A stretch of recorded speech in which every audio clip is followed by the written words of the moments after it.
Hey, it's Maria here, and this video we're going to talk about building your foundation for wealth, financial freedom, and creating the life that you want to create. Lots of people talk about these types of things and they all have the answer, which usually means buying their program or subscribing to their coaching or something like that. But the truth is, the answer is way bigger than any one course, program, coach, guru, or anything like that. There's a lot to building financial freedom, and I'm going to talk about what I think are the foundational steps or life changes that you need to make in order to get from where you are today to where you want to be. All right, let's get started. The first thing that you have to work on is attitude. I didn't used to believe this. I thought if I just did the courses, bought the coaching, or bought into the income earning thing, whatever that was, that eventually I would make it big. And I never did. I had so many failures. And finally, I got it that it was really my attitude that was the problem. Because from the very beginning, I would be saying, oh, this isn't going to work. This is for other people, not for me. This is so hard. And every time I would have a setback, I would want to quit. I didn't quit until I was totally up against the wall with absolutely no funds left over and no place to turn. Like I just didn't know what to do. Then I would ride my sinking ship to the bottom of the ocean, but I never made it. It's going to be honest. I never made it. And a lot of it was because of my attitude, another word being mindset. So working on your attitude and your mindset is so important because the more you do that, the more you are going to move from where you are today to a whole new paradigm where you are living in a world where life supports you and abundance is all around, and you understand what a good opportunity versus a bad opportunity is, what a good investment versus a bad investment is, and you are making much better choices because you have a much different attitude. So that is the number one thing. If you can't do anything else in your life right now, you can start to work on your attitude. And there are lots of ways to do that through free YouTube videos all about mindset, attitude, things like that. There are books, there are coaches, there are programs out there. Yeah, I know I just said that I invested in a lot and they didn't work, but it's because I wasn't really working them.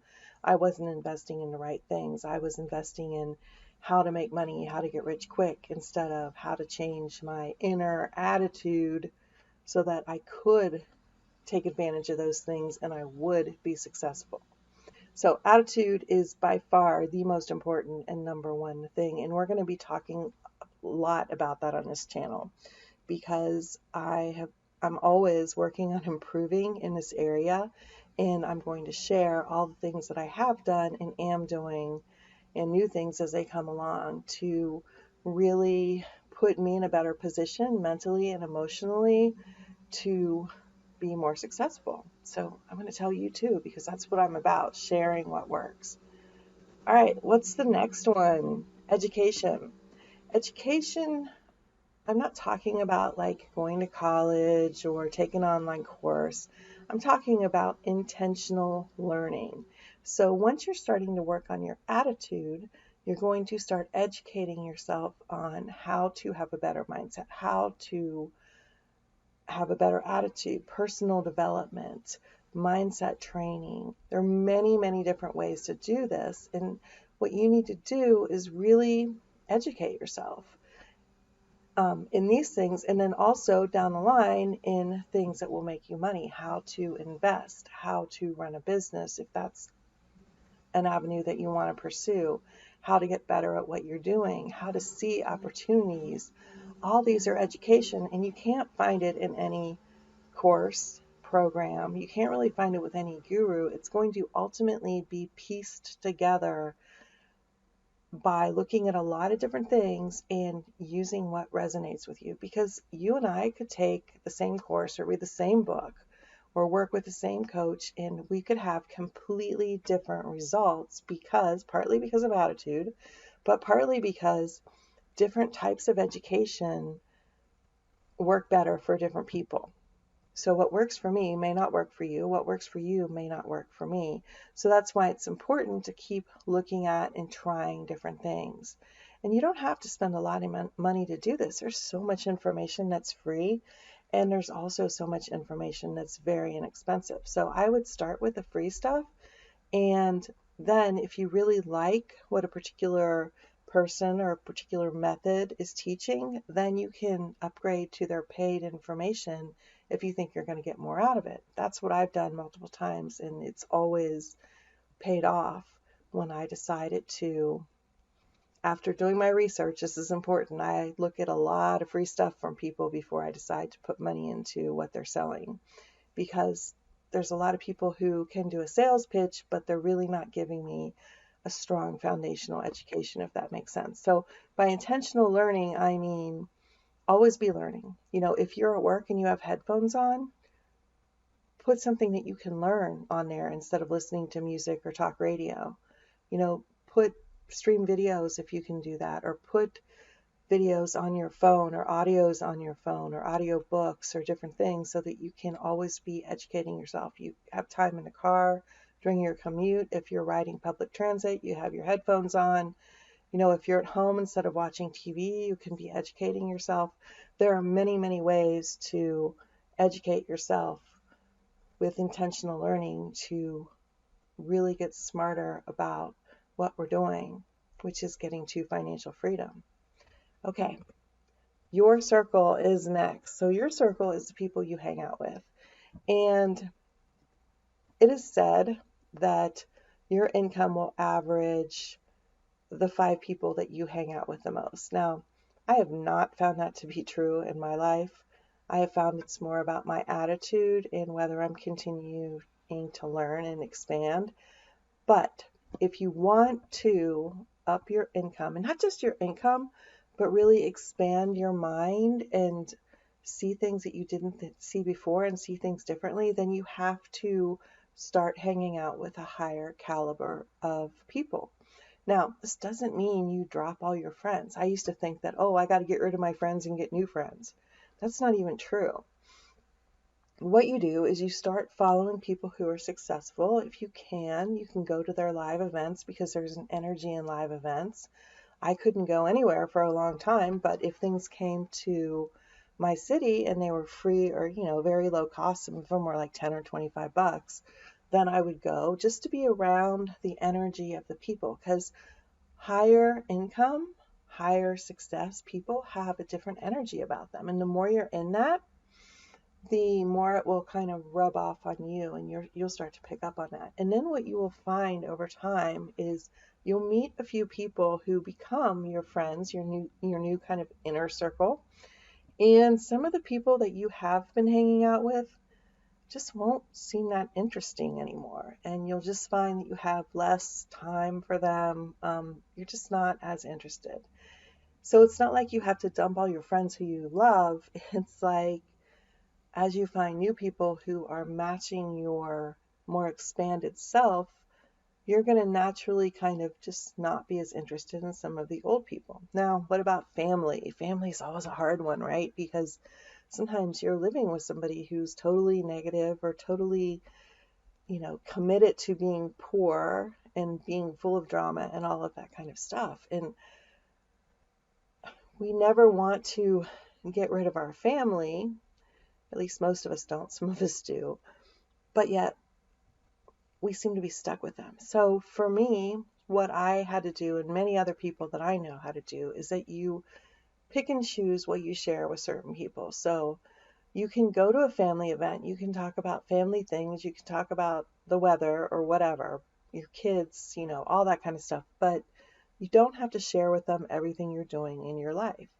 Those are the kind of things you keep to yourself and you share with your new circle who is helping you become more successful, because you know what reaction you're going to get. Like if you know that somebody's just going to be down on everything that you do and come up with a million reasons why it won't work, then don't tell them that stuff. It doesn't mean you can't love them. It doesn't mean you can't spend time with them. It's just they're not privy to that part of your life. All right. And that's something that took me a while to understand because there were certain people that I shared everything with. And it's like over time I realized that's just holding me back, man. There are certain people you can't share everything with. So that's something to think about as well. So your circle and who you hang out, know that it's going to evolve over time, but intentionally put yourself in a place where you're connecting with the kind of people who are more successful and who have the kind of life that you are developing in yourself. All right, next is income. So many people have incomes from a job or a small business that's kind of like a job because they spend all their waking hours there. And they don't really have the financial freedom where they can go and do whatever they want and never have to worry about work. So for this income section, I want to talk about seeing your income differently.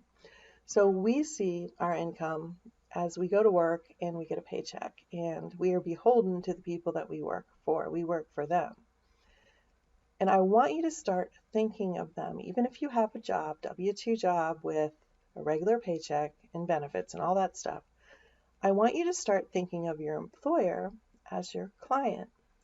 That puts you in more of an entrepreneurial frame of mind, because as an entrepreneur, if you were to go and contract with that company to work for them as a consultant or whatever, you might be doing the exact same job, but they would be your client and you would bill them and you would have more negotiating power. Like, a company doesn't tell a consultant certain things, how to dress, what time to be there, what time to leave, you can't leave your desk, all these kind of rules.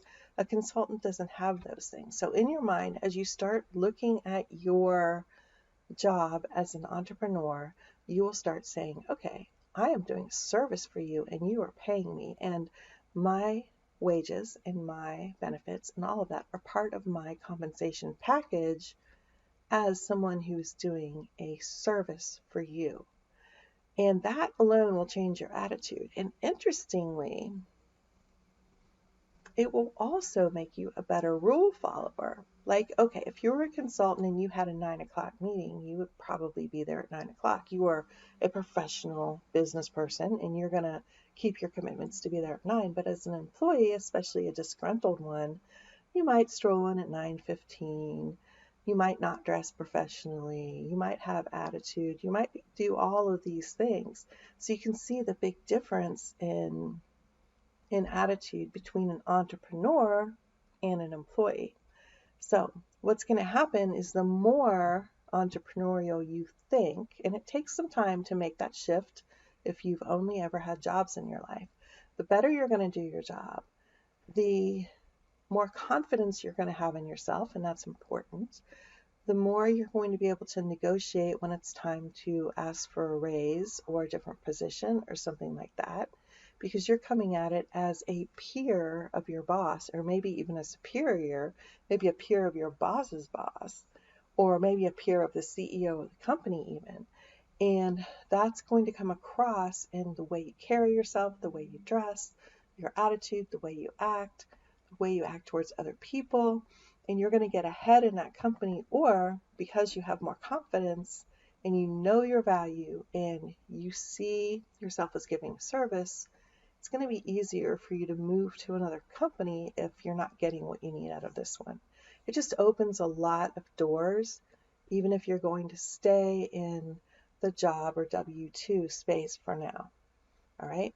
So always see everything through entrepreneur eyes. And if you don't know how to do that, that's fine. We're going to work on that on this channel. So that's something to look forward in the future. All right, next is budget. By budget, I don't mean that you have to cut out all of your lattes or you have to tighten your belt and never go to the movies again or never order pizza again. I mean by budget, using your money wisely.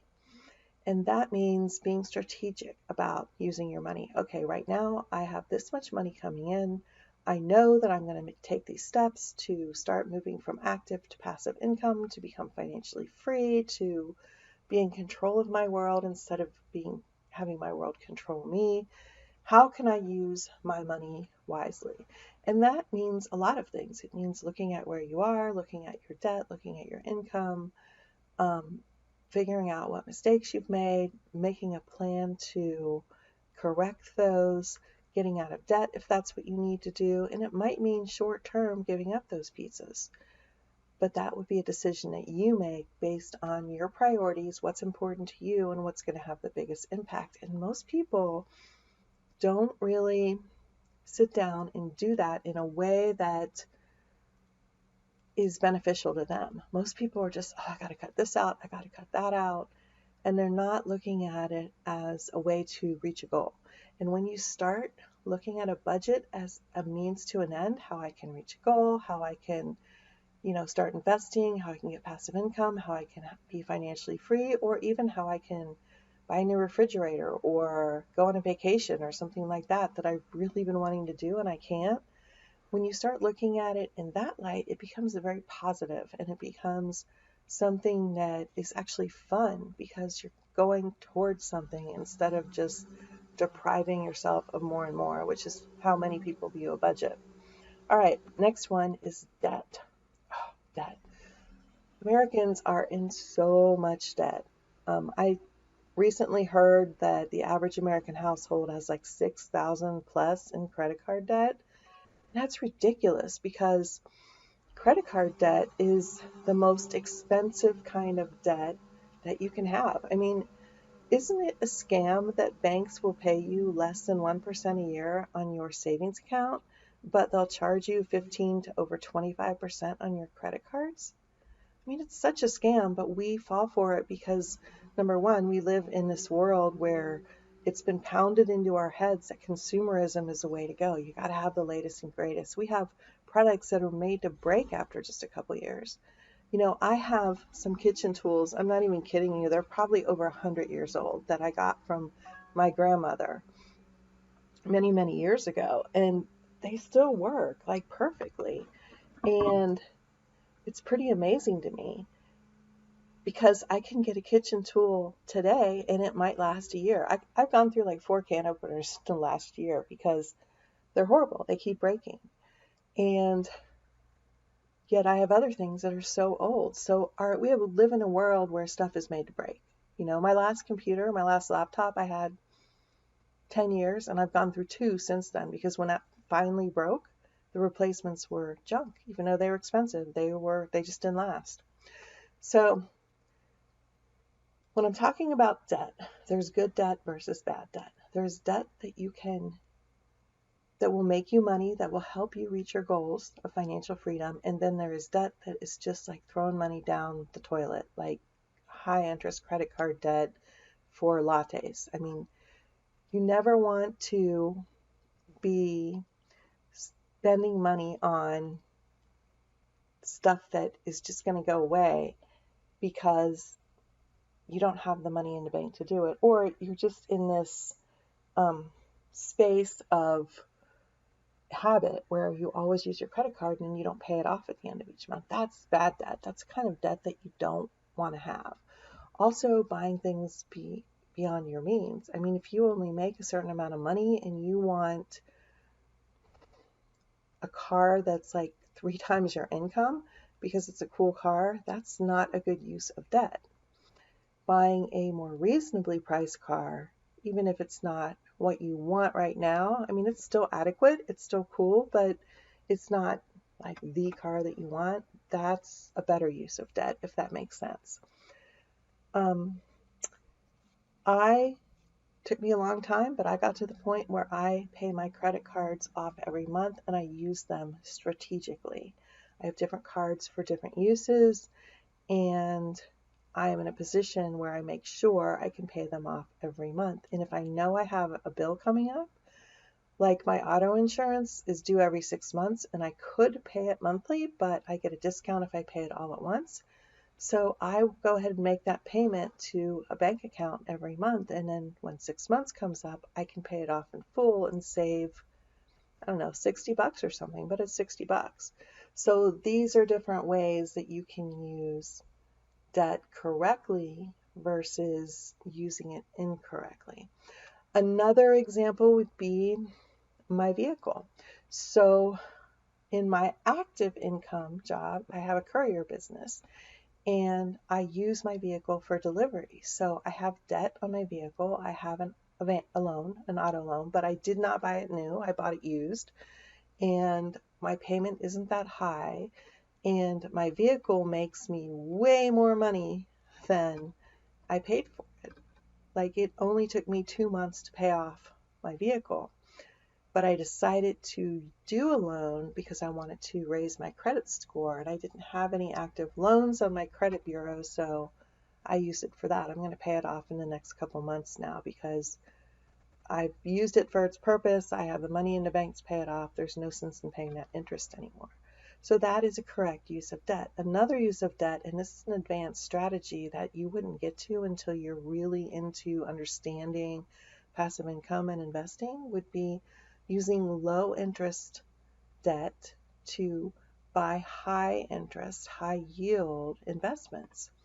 So for instance, if you could get a loan at 3% and you were able to invest in something that paid you 8%, you would be making 5% on your money. So that would make sense. But you have to be really careful about that, and you have to know what you're doing.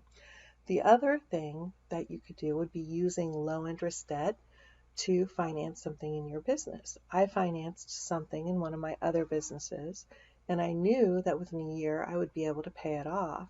So I went ahead and I took on that debt in order to take me to the next level that it would have taken me months to get to without that extra money. So that would be another good use of debt, but it's a learning curve. There have been other times I've taken on debt before I knew all the stuff, where then it didn't end up working out, and then I just had a lot of debt to pay off. It got me in a lot of trouble for a long time, but I did pay it off finally. All right, so that's another big one. Then we get to investing. That is the bridge from active to passive income. The more you learn how to invest, the more passive income you can get until your passive income exceeds your active income. And then you have a choice.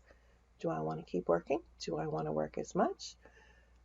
Do I not want to work at all? But you have the choice, which if you don't have any passive income, you don't really have a choice right now. You have to keep working in order to pay your bills. So that's where investing comes in. And I made a lot of mistakes in investing. And if you've tried to do it, you may have done the same. So learning how to invest, starting out slowly at your comfort level, and then ramping it up to much larger levels once you get the hang of it, is the way to go, in my opinion. So that doesn't mean that it's going to take you 30 years to get there, even 20 years. It means that for the first year or two, you are putting small amounts into investments. You're educating yourself. Remember, we talked about education. You're trying different things, and you are finding out what works for you. Now, part of what I'm doing on this channel is sharing different things that did work for me and that didn't work for me. So you can get my input on this along with other input that you're getting and make an intelligent decision for yourself. And I'm always open to comments, questions, everything like that, because I want this to be a community, not just some information person that's, telling you stuff. I want it to be interactive. So investing is the way that you're going to get to financial freedom, but you got to start learning and start slow until you get the hang of it. All right, the last one is lifestyle. So you cannot be free in this world, financially or otherwise, unless you are living the lifestyle that you love to live. You're happy in your lifestyle. That could be different for everyone. Somebody may want to travel the world. Somebody may want to have mansions and fancy cars. Somebody else may want to live off grid, or have a homestead somewhere. And somebody else may want to live in an apartment in a busy city with a low overhead and just kind of spend their time enjoying life and not really worrying about it too much. So your lifestyle is unique to you, and your lifestyle also changes over time. Somebody with kids in their first home and they're just getting started, they're going to have a much different lifestyle than empty nesters or people who have decided that they just don't want to have a lot of material things. So, and then there are other obligations, some people have family members that they have to take care of. They have elderly parents that they have to take care of, or special needs family members that need to be taken care of. So that's another lifestyle thing. And it's not always choice. People say that your lifestyle is your choice, but sometimes it is in part tied to those you love. If you have a special needs child, you probably didn't choose that, and your lifestyle is going to be affected by all of your obligations around that and your love for that child. So it's way bigger than just having, passive income to go travel the world, which is a great goal if you want to do it, but it means so much more for that. So your quality of life is so important, and what is possible for you and also what you can do now. So let's say that you do want to travel all over the world, because that's a big thing that's pushed on a lot of these YouTube channels and by a lot of gurus. Travel, laptop lifestyle, work from anywhere, travel the world. What can you do now? I mean, if you have to have a job, so you have to be there Monday through Friday, or maybe even 7 days a week, and you're kind of tied to your city because you have kids in school and all that kind of stuff, and you're not wanting to take them out of school and homeschool as you travel the world, or you just don't have the funds to do that, and you hear about this lifestyle of blogging, but you can't stand writing, or YouTubing, but you don't want to be on camera. What can you do now? What can you do now to start creating the lifestyle you want? Because that's going to make you happier in this moment.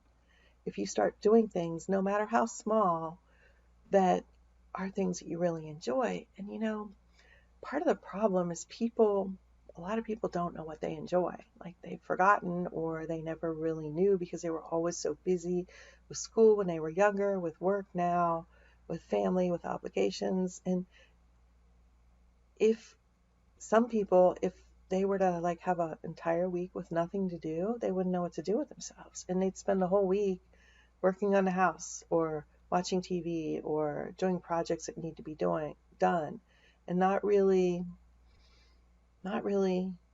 having that quality of life.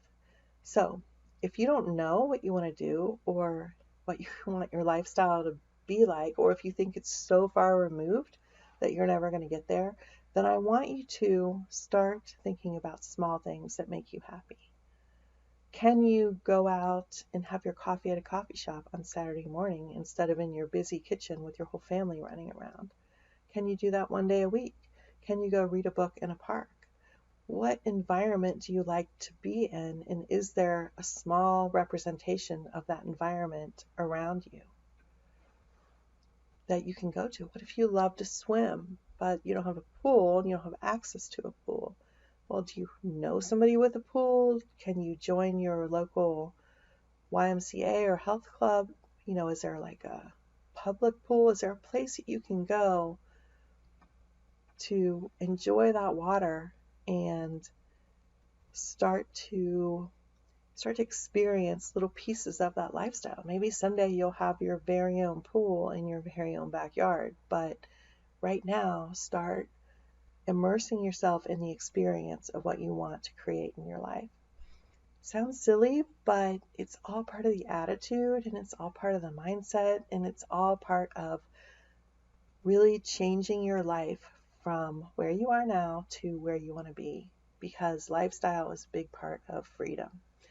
All right, here's our recap. We talked about attitude, we talked about education, we talked about your circle, the people you hang out with, income, which was changing your attitude about income to be more of an entrepreneur, at least in your mind, even if you have a job.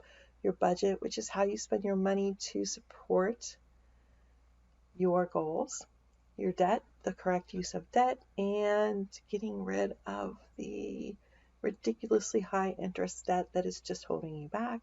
Learning how to invest, and the importance of lifestyle and starting to foster that even in small ways from where you are today.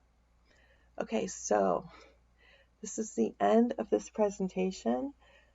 This should give you a really solid foundation for the different parts of creating a wealth mindset, which creates different attitudes in you, which creates opportunities, which leads to passive income and financial and lifestyle freedom. So I hope you found this helpful. Please put in the comments any other additions that you have, advice, tips, things like that, questions, comments. I want to know all of it because I really want to grow this into a channel that helps you reach your goals. Thanks so much for watching, and here's to our success.